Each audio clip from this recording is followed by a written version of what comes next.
Elle nous a parlé que l'Algérie a dépassé le stade de l'émergence. Ça, c'est intéressant, les amis. Ouais, et Gloire des Z le disait il y a un an. En fait, Gloire des Z nous dit des choses, des pistes, un an avant. Et Ah, après, on se souvient qu'elle nous avait dit ça il y a un an. Vous voulez monter, Gloire des Z? Je vous invite, hein. là, si je peux lui poser une Bien sûr, question, si vous avez le temps. est-ce qu'on va gagner la Ligue des Champions cette année ou pas? Oh là, gloire des Z, s'il te plaît, donne-moi une bonne nouvelle.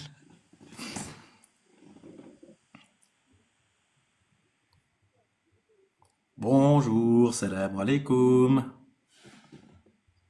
Vous avez une nouvelle influenceur Mostagan et moi, c'est qui? Gloire des Z. Bien le bonsoir, Gloire des Z. Oui, bonsoir, est-ce que vous m'entendez? Très bien.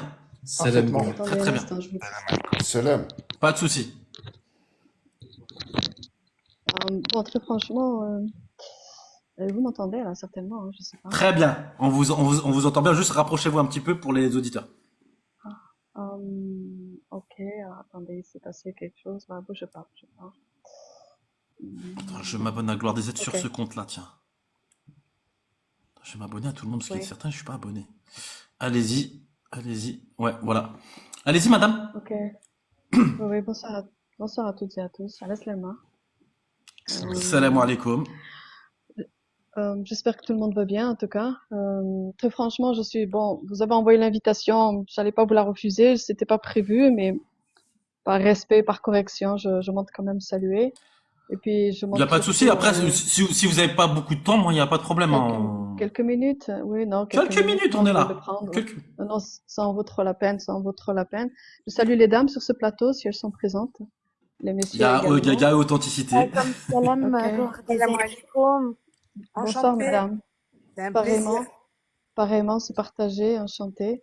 Messieurs, bonsoir à vous, les respects à chacun. Je vous écoute depuis quelques minutes. Salam et marhaba bik. Salam. Allah Merci. يسلمك. Wa alaykoum salam. Merci infiniment. Azoub Laouen pour Azul. nos compatriotes Kaby également. Euh, alors, il y a tellement de choses en fait. Bon, dans un premier temps, Je vais vous diriger, madame. Je vais vous diriger, madame. ok, bah allez-y alors. Aujourd'hui, Ok, ok. Ah bah oui, il s'est bah passé oui, des bien sûr. choses. Ah et comment? Et comment? Je Et veux comment? que Et vous donnez comment? votre avis. Et en fait, qu'est-ce qui va se passer après? Parce que on est content de la victoire, mais nous, on veut savoir, bien sûr, avec votre logiciel. Et s'il y a des choses que vous pouvez pas dire, ne les dites pas comme d'habitude. Moi, je vous laisse la parole par rapport à la victoire Hmm. d'aujourd'hui. Bon, ok. Bon, dans un premier temps, la victoire d'aujourd'hui, très honnêtement, faut le dire, c'est la réalité du terrain, n'est pas une surprise. Je m'explique. C'est-à-dire que c'était Mhm. prévisible. Il y avait des spéculations et des analyses qui ont été apportées qui présentaient l'Algérie comme favorite. Il y avait trois pays de favoris, mais l'Algérie se présentait quand même dans une très bonne position, tout simplement parce qu'il y a eu un travail de fait aussi en amont, hein, concernant les instances diplomatiques. Et la qualité, j'ai envie de dire, et la capacité, d'une certaine manière, à maintenir des liens extrêmement rapprochés avec les pays, ce qu'on appelle des pays frères, ou des pays amis, ou des pays avec qui nous sommes tout simplement en bon voisinage, peu importe, même si on n'est pas d'accord politiquement, mais le bon voisinage est présent. Et tout ça, c'est l'une des grandes grilles comment dire, de politique intérieure et extérieure de notre pays. Ça, c'est un premier point. Ensuite, il y avait, je pense, la dimension de proposer aussi euh, quelqu'un qui, entre guillemets, est dans la génération contemporaine, c'est-à-dire ne pas aller chercher dans les poids lourds anciens aussi, d'une certaine manière. Donc, il y avait la volonté aussi de proposer un profil qui, quelque part, rajeunit et rafraîchit cette Union africaine qui a une histoire un petit peu particulière.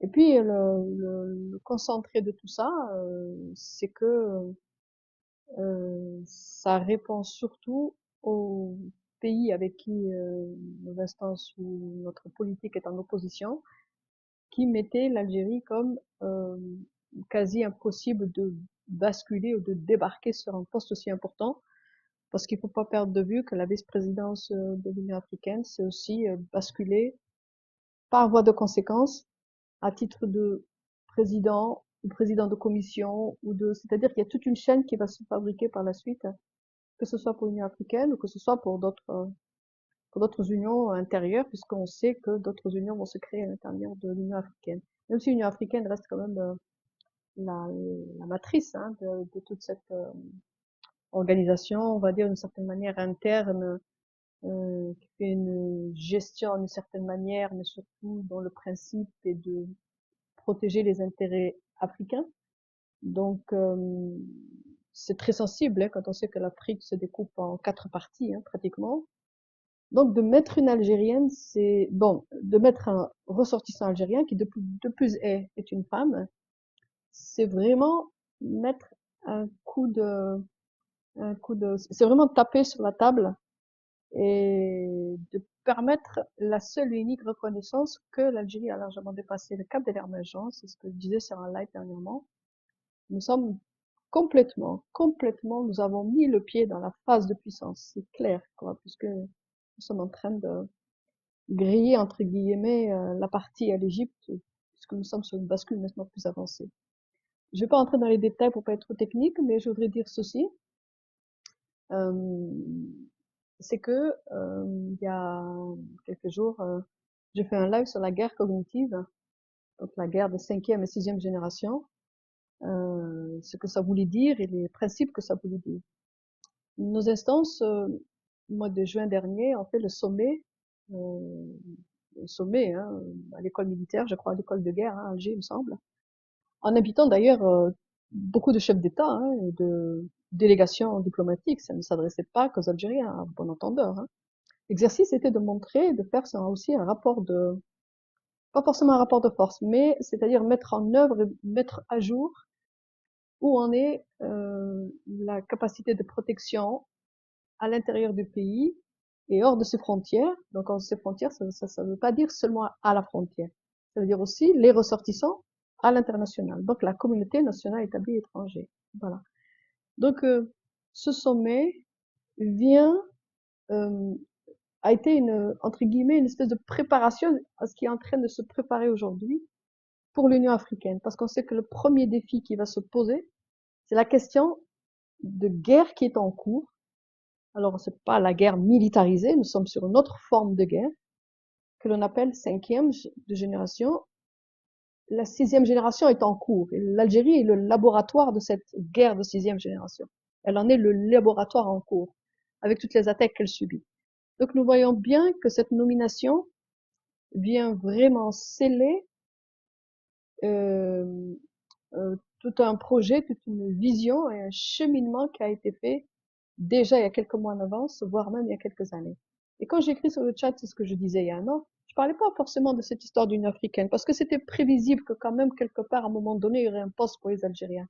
Ça ne pouvait pas passer outre, parce que l'enjeu est trop important, parce que la question du libre arbitrage a poussé l'Algérie aussi à accélérer et à améliorer aussi ses canaux diplomatiques. Le conflit du Proche Moyen-Orient, y compris incluant les accords que vous savez, je cite pas le mot pour pas faire sauter le live, qui ont été administrés par Trump, qui revient sur la scène internationale aussi, ont obligé aussi les Africains à reconnaître que l'Algérie était le mieux positionné. C'est simple, il y en avait 3. C'est l'Algérie, l'Égypte et l'Afrique du Sud, ça on le sait. Donc on sait que le mieux positionné, sans parti pris, ça restait quand même l'Algérie. L'Égypte reste anglophone d'une certaine manière avec comment dire des positions qui sont les siennes, peu importe, mais pour lesquelles l'Algérie n'adhère pas. L'Afrique du Sud, ça reste quand même le bourbier postcolonial du Commonwealth et de la couronne britannique, donc ça répond pas aussi au principe. Donc il fallait trouver une pièce et pas n'importe laquelle, puisque l'Algérie est la pièce maîtresse. Comme j'ai dit sur votre live dernièrement, c'est l'acteur africain, mais c'est aussi le rôle européen. C'est-à-dire que l'Algérie joue son rôle européen dans l'Afrique également. C'est pour ça qu'il y a eu une Algérienne, c'est pour ça que, enfin, c'est l'une des raisons, c'est pas que ça, hein. Après, il y a la compétence de cette dame, bien évidemment, son professionnalisme, le charisme de cette personne. C'est une jeune femme aussi, je le redis, elle représente, c'est-à-dire c'est l'image aussi de la génération nouvelle d'une certaine manière aussi, de mes projections vers le futur. Et puis en même temps, concernant les candidatures africaines qui ont été proposées, Il n'y avait pas beaucoup de femmes. Voilà, voilà, c'est important à dire. Donc, l'équilibre dans notre pays concernant cette parité pour l'accès au savoir est quand même présente. Mais il n'y avait pas de gens suffisamment, entre guillemets, avec un parcours qui permettait de rallier et de fédérer tout le monde. Donc, cette dame fait consensus. Il y a certainement eu de soutien, hein, il faut pas, on ne tombe pas comme ça du ciel, il y a des soutiens derrière. Il y a tout un travail de fond qui a été fait avant. En tout cas, cette nomination vient bien confirmer le sommet de M. Chenkeriha qui a été fait en juin 2024, quand il a actionné le fait que l'Algérie se préparait pour la guerre de génération qui est en cours, et de nommer quelqu'un à un poste aussi important. L'Union africaine est la troisième organisation la plus importante en termes de nombre. Ça, c'est très important à comprendre. C'est-à-dire que la concentration des États-nations au sein de cette organisation est la plus importante.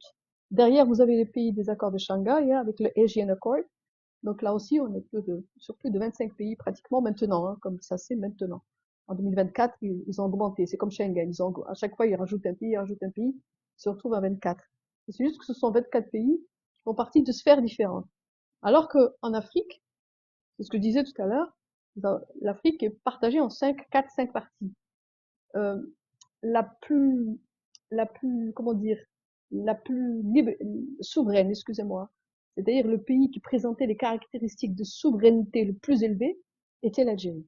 Et l'Algérie, il reste l'Algérie. Donc était, et sera, c'est-à-dire le est maintenu.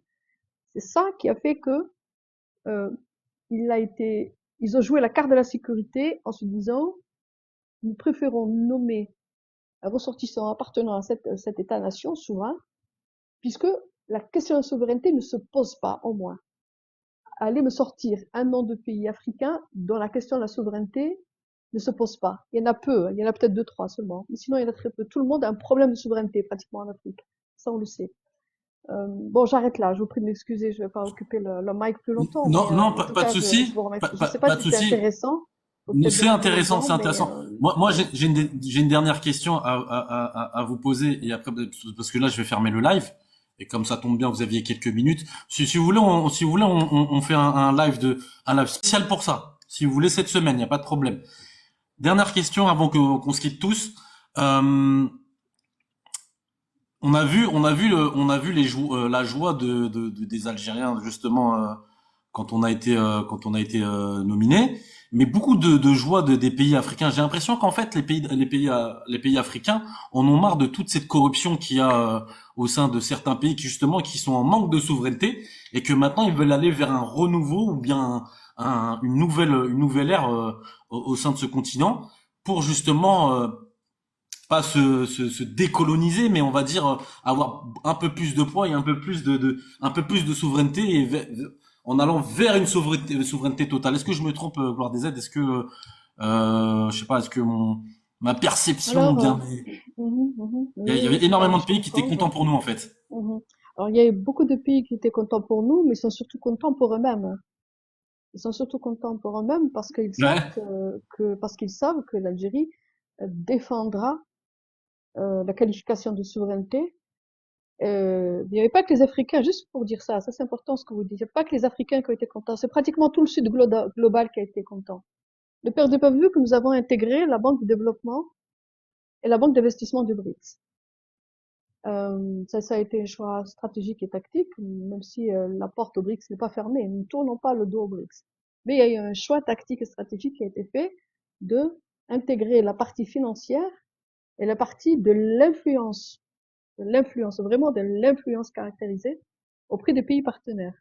Donc cette nomination, c'est pratiquement tout le Sud global qui l'a fêté. C'est pas que les Africains. Mais nous avons aussi les peuples frères et amis d'Asie mineure qui l'ont fêté. Nous avons aussi des pays amis, et frères aussi, hein, d'Europe centrale par exemple.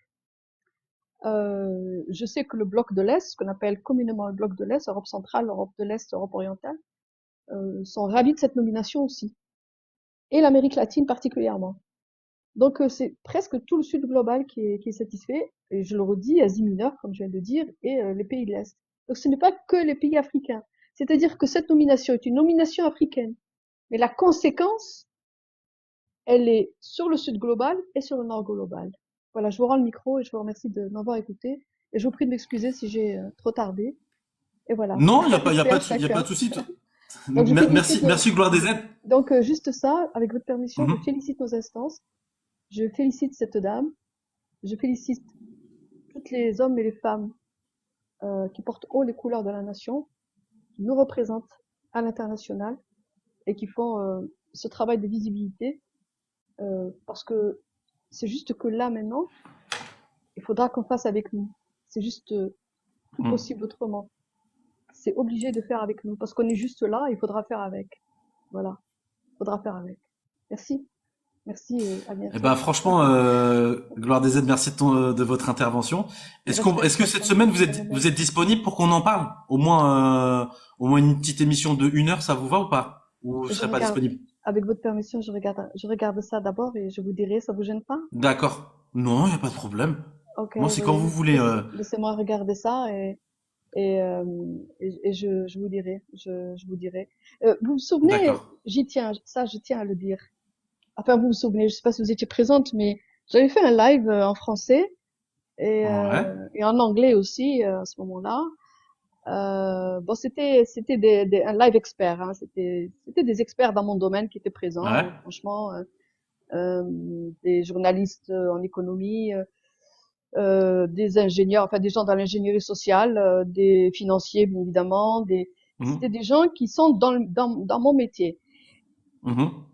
Et dans la conversation, j'avais dit ça, je sais pas, quelque part en février ou en mars 2024, on avait parlé de ça, et j'avais fait un live là-dessus de 4 heures d'ailleurs, hein, c'était une conférence. C'était une conférence, hein, voilà, vraiment. Hein. C'est-à-dire que j'étais en conférence et je comment on dit, rediffusais sur YouTube. Ok, voilà. Et ce jour-là, j'avais parlé du BRICS plus A, Oui, le BRICS, qu'on en fait, appelle le BRICS le A. BRICS plus plus. Ouais. Le BRICS plus plus, donc le BRICS Ouais. algérien. Donc BRICS, Ouais. c'est Brésil, Russie, Inde, Chine et Afrique du Sud. Eh ben, on Mhm. peut très prochainement rajouter le A. Ça se transformera en BRICS A. Alors, bien évidemment, c'est comment dire, c'est une provocation volontaire que je fais là. Ça veut dire quoi? Mhm. C'est-à-dire que cette nomination vient complètement appuyer le fait que la domination régionale, elle est là.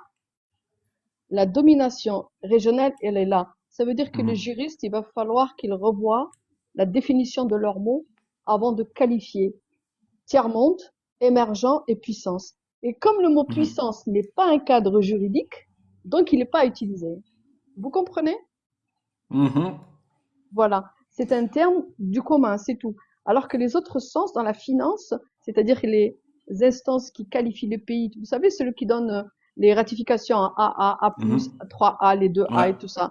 Donc par exemple, on a deux organismes plus importants, c'est Moody's ou Standard Poor's, ou ce sont des organismes euh, agréés, ce qu'on appelle agréés, parce qu'il y a des gens qui ont décidé qu'il fallait des agréés, pas agréés. Sauf la Corée du Nord, par exemple, elle n'est pas qualifiée, tout simplement, ils refusent, ils ont rien à ratifier, ces gens-là, et ils vivent comme ils vivent, c'est pas la question. Donc, mais à un moment donné, ces gens-là font le point pour apporter une cartographie, et donc ils disent, voilà, tel pays est par exemple à 5% de sa puissance, ou 10% de sa puissance. Mais c'est juste qu'ils le font à partir de leur base de calcul. C'est pas à partir des bases de calcul de l'État-nation concerné. C'est pas pour rien que nos instances sont en train de proposer des nouvelles bases de calcul pour apporter la dimension juridique au mot puissance quand il s'agit de l'Algérie. Donc l'émergence, on a passé le cap. C'est-à-dire que il y a une articulation qui est en cours et cette nomination, je le redis, de l'Union africaine vient appuyer que le mouvement, il n'a pas commencé aujourd'hui avec cette nomination, c'est-à-dire cette nomination, ça prouve bien que le mouvement était déjà là il y a au moins 2 ans. Est-ce que vous comprenez? D'accord. Donc, au moins 2 ans. Ouais, Je dis au moins, vous voyez bien, je veux pas rentrer bien dans les sûr. détails, je pense que vous pouvez le comprendre. Donc, quand je dis au moins 2 ans, dans le sens où le mouvement est là, la chose est là. En 2024, le Fonds monétaire international, y compris la Banque fédérale, ont bien affirmé que l'Algérie est en train de passer son cap d'émergence. Ils l'ont dit dans des conférences. Moi, je participe à des revues scientifiques. C'est noté en langue anglaise, c'est écrit, mais ça n'est pas communiqué dans les médias. Les gens ne le disent pas. Pourquoi? Parce que les spécialistes sur cette question, très peu d'ailleurs montent sur TikTok ou YouTube. Moi, franchement, j'ai débarqué là-dedans parce que je pense qu'il y a des choses qu'il faut voilà clarifier et puis de partager et puis je ne sais pas, ça me semblait très normal. Pourquoi est-ce que les experts devraient rester enfermés entre experts? Pourquoi? Je sais pas. Il me semble que c'est Et en bien tout aussi. cas, heureusement que vous êtes là aussi pour nous expliquer avec une certaine grille de lecture. Et que nous, ça nous amène à réfléchir, à voir, parce que des fois on patauge un petit peu, mais comme quand vous êtes là, justement, on profite de votre expérience et justement de votre un peu de votre métier, et au moins on peut voir vers quelle direction on va. Ça donne des Et c'est clés de vrai que compréhension. Oui, ça donne des voilà, clés de voilà, compréhension, c'est ça. voilà. Donc, Mhm. comment dire, juste ça, et puis je me retire. Euh, juste un point. Ce qui Bien est sûr. surprenant aussi dans cette nomination, euh, bon, la presse asiatique en parle beaucoup, la presse francophone n'en parle pas beaucoup. Après, il y a tout un calcul qui est fait, hein. C'est ça la guerre cognitive, hein. Mhm. C'est ça la guerre de sixième génération, hein. C'est pénétrer les Mhm. esprits. Vous comprenez? C'est travailler les esprits, c'est pénétrer les esprits. Vous comprenez? C'est-à-dire que Mhm. ça vous communique l'information que eux ils veulent pour vous amener dans une direction. Vous saisissez? Donc c'est ça que Mhm. ça veut dire. Donc on est là-dedans. Mais nous savons que les instances européennes, le Conseil européen a déjà félicité nos instances. C'est là depuis le 1er janvier jusqu'au 31 juin, pardon, juin ou juillet, excusez-moi, non, juin, pardon, contre 31 juin, 6 mois de toute façon, bref. C'est présidé par la Pologne, hein. La Pologne qui est dirigée par Donald Tusk. Donald Tusk qui est un ancien président de Commission européenne. Eh bien, même un homme comme ça, la Pologne qui n'est plus un pays neutre maintenant avec la question de la Mhm. Russie-Ukraine, a déjà félicité l'Algérie. Bravo. Il faut comprendre, c'est-à-dire qu'il y a vraiment quelque chose qui est en train de se passer. Donc, je redis, le centre est en train de se déplacer. Le centre se déplace. Nous ne sommes plus ce que l'Europe croyait en disant plus Mhm. rien ne se fera sans nous. Eh bien, l'Algérie dit très bien, plus rien ne se fera sans vous, mais nous vous obligeons à venir passer par notre porte. Sans vous, ok, sans vous voulez. Mais vous êtes obligés de passer par cette porte, qui est l'Algérie aussi. Il y a vraiment quelque chose qui est en cours, et moi, je suis ça de très près. C'est juste. Et Alors après, je vais pas et bah, rentrer dans des explications techniques ou ouais. financières, vous l'avez compris. Mais en faisant ça aussi, ça appelle tous les investisseurs à venir aussi investir aussi en Algérie et en Afrique, forcément, avec un pays comme l'Algérie, euh, comme euh, comme comme premier accès, parce que c'est aussi un outil de pénétration sur les marchés. Je vous rends le mic et merci de m'avoir Mhm. écouté. À la salam. Merci bien Gloire des Aides, c'était clair et concis. En tout cas, merci, hein, merci encore de votre intervention. J'ai hâte qu'on refasse une émission ensemble et parce que les Algériens ont besoin d'entendre des bonnes nouvelles comme ce que vous venez enfin comme ce que vous venez de démontrer. Et puis voilà, les amis, moi je dois vous laisser, je suis pressé les amis parce qu'il faut que j'aille au travail. Et en tout cas, merci à tous de ce live, on a bien rigolé, Merci et Mahmoud, surtout, merci à toi. je suis heureux comme jamais ce soir avec la victoire hein, de notre chère Madame l'ambassadeur Selma Haddadi. Et moi je vous dis quoi? Je vous dis on se quitte en musique et c'est la fête. Ce soir c'est la fête. Allez, samba les amis, samba les amis. Voilà, on est heureux ce soir, on est heureux ce soir. Merci à Ah, tous. doublement, Merci. doublement heureux. Merci, Voilà. coach. Merci Merci à à tous. tous. Merci. Salut les amis. Salam Merci. alaikum. À demain matin, sans doute. Inch'Allah. Allez, on se quitte en Salam à musique. tous. Salam alaikum, mes frères et sœurs. Salam, Salam. salam. Salam à tous, frères et sœurs. Et merci, Gloire.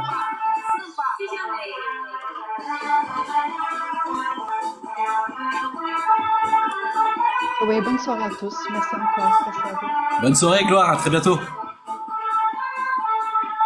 Bonne soirée. Descends. Bonne soirée.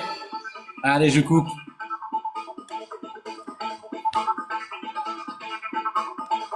Sempre assim, em cima تحيا الجزائر.